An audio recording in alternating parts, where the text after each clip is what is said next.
Тэрхлүүрийн сардыг сардгийн хагийн арнуур чиглэлд хийж байгаа. Бид бүхний өвлийн чаргатай аялал 4 дахь өдрөөр үргэлжилж байна. За тэгээд аялагч нартаа зориулаад өвлийн улиралд энэ хүүтэн үед одоо аялалтаа ямар хувцсаар хувцалж явуул илүү тохиромжтой байна гэдгээ би бас өөрийнхөө жишээн дээр хүмүүстээ тайлбарлаж хүргэе гэж бодлоо. За тэгэхээр миний хувьд бол хамгийн гадна талтай хаарчил салхины усны хамгаалалтаа хүртэг өмссөн байгаа. За дотоороо болохоор тэрний дотор 4-р давхар дээрээ 700-ийн дүүргэлттэй салхины хамгаалтаа сүдэн хүртэг өмссөн байгаа. За тэгээд 3-р давхар дээр болохоор баг зэрэг зузаан, үслэг одоо дулаалгын давхаргийн зузаан цамц өмссөн байгаа. За тэрний дотор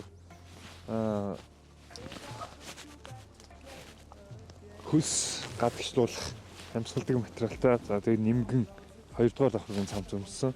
За хамгийн дотортолтой мөн аль хөлс гадагшлуулагчтай флис материалтай подолк өмссөн байгаа. За тэгэхээр дээгүүрээ бол ингэж хувцснаар бол аяллаа дуршдаа алхаж яхад ямар нэгэн байдлаар одоо хөлс бол дотроо хоримтлагдаж одоо чигээ хадгалахгүй бүгдийг одоо гадагшлуулж биеийг маш сайхан хуурай явуулж байна. За тэгээд алхалтын үед өчтөр бол нэлээд шуурхтаа хүүтэн алхсан бид нар.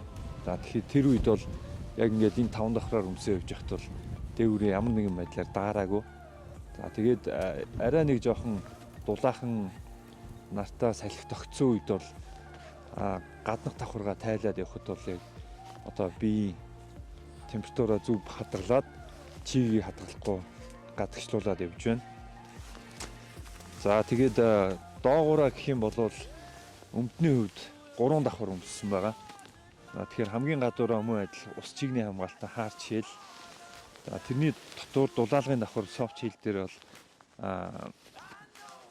арай жоохон зузаан дулаалгын давхаргийн өмд өмссөн байгаа. За тэгээд хамгийн дотортолтой бол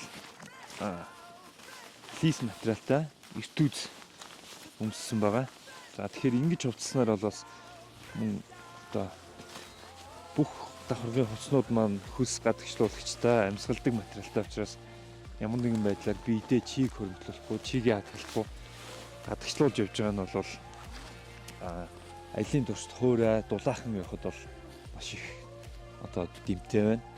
За тэгээд гутлын хувьд гэх юм бол яг уртын үүр хүчтэй холын аялал зориулсан гутал өмссөн байгаа.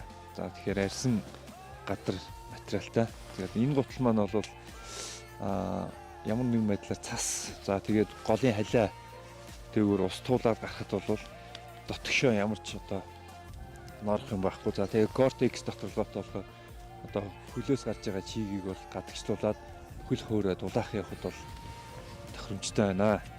За тэгэхээр цаашдаа хол уртын аялал хийж байгаа, алхалт хийж байгаа хүмүүс маань бас яг энэ маягаар хувцлаад бүх давхар дээрээ зөв амьсгалдаг материалтай чигээ хадгалдаггүй гадагшлуулдаг ийм хувцснууд өмсөх явахад бол таныг аяллаа туршид хуурай дулаахан тав дахьтай байлгах одоо бүрэн боломжтой байна гэдгийг бас аялагч нартаа хэлэх гэсэн юм аа.